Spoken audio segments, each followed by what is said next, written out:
चलिए हम फिर से देखते हैं इसको। कल बताए थे आपको आइडेंटिटी रिलेशन किसको कहते हैं। इसको हिंदी में कहते हैं तत्समक संबंध। इसी के बाद हमारा इंटरमीडिएट का वो सारे रिलेशन शुरू हो जाते हैं जो हम आपको पढ़ाना चाह रहे हैं।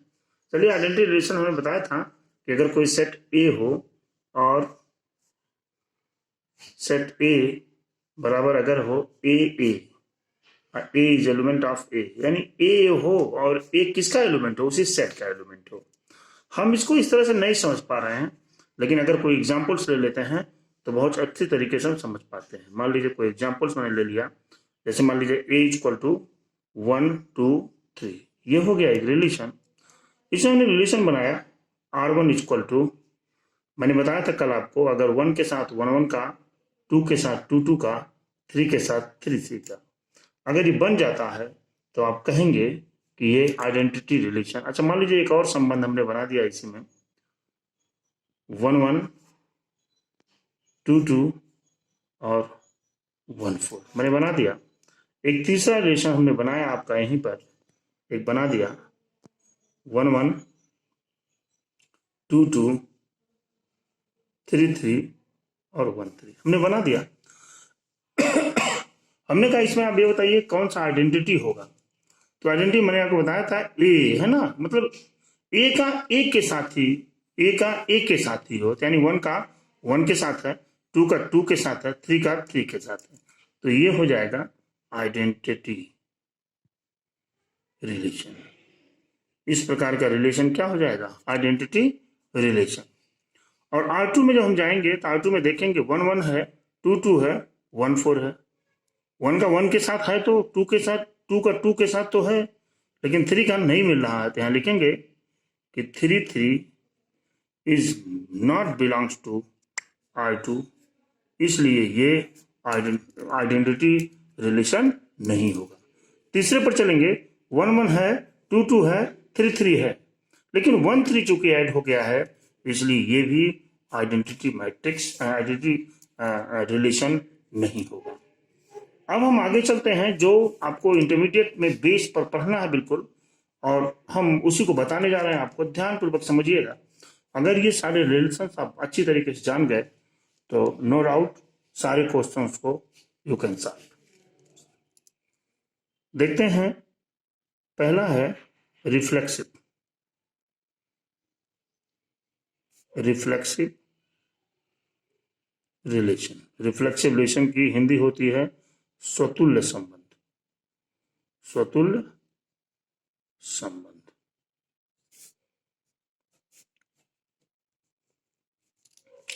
स्वतुल्य संबंध का डिफिनेशन होता है इसमें कि यदि A is element of R for all A is element of A, ये है।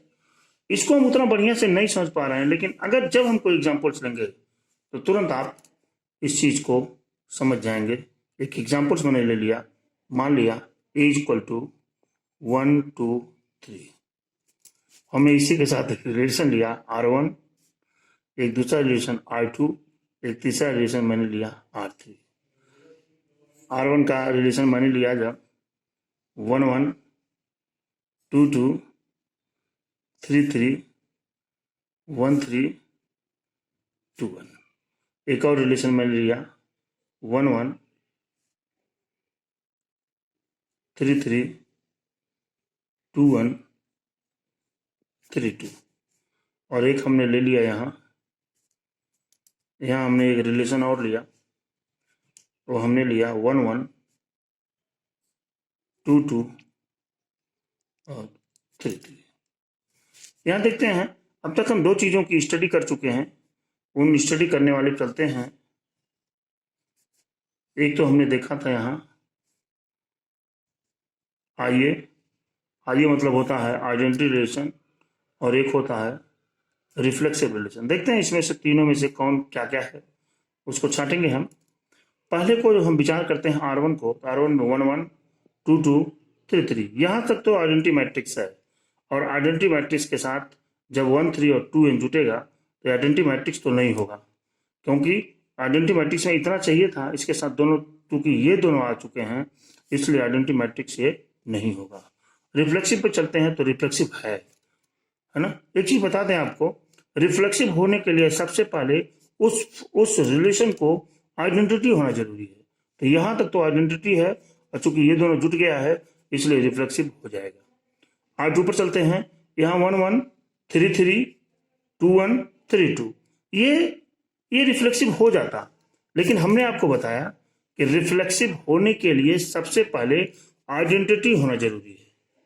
सबसे पहले आइडेंटिटी होना जरूरी है, क्योंकि इसमें 1 1 तो है, 3 3 है, 2 2 नहीं है। यहाँ लिखेंगे 2 2 is not belongs to R2, hence इसलिए यह रिफ्लेक्सिव भी नहीं होगा। इस पर चलते हैं 1 1 2 2 3 3, ये जो है आइडेंटिटी भी होगा और रिफ्लेक्सिव भी होगा। मतलब हुआ कोई भी, अब यहां लिख सकते हैं हम, कोई भी आइडेंटिटी रिलेशन यानी तत्समक संबंध, कोई भी आइडेंटिटी रिलेशन रिफ्लेक्सिव होगा,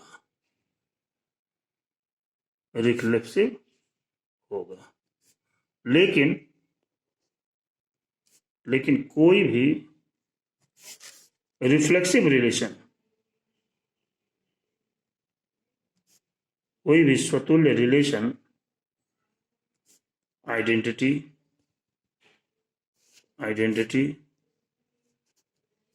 नहीं होगा। मतलब हुआ कि हम तभी रिफ्लेक्सिव का निर्धारण कर सकते हैं कि सबसे पहले वह रिलेशन आइडेंटिटी हो। जब आइडेंटिटी है उसके बाद अगर कोई टर्म लगा हुआ है तो you can easily say that this relation is reflexive. Otherwise if any relation does not identity, we cannot say कि which relation is reflexive। Reflexive हो गया। दूसरा हम देखते हैं जो सबसे इजी है, दूसरा देखते हैं सिमेट्रिक रिलेशन।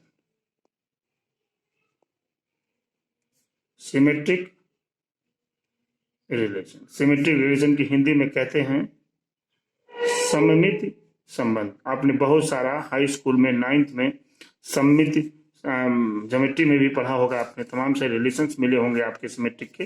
लेकिन आज हम कि जब किसी फंक्शंस का जब हम वो संबंध निकालेंगे तो संबंध सिमेट्रिक होगा। क्या होगा, इसकी परिभाषा है A B is element of R, तो बी ए, अगर A B element of R है तो बी ए भी एलिमेंट ऑफ आर होगा। यानी अगर ए बी है तो बी ए भी होगा, ए बी है तो बी ए भी होगा। For all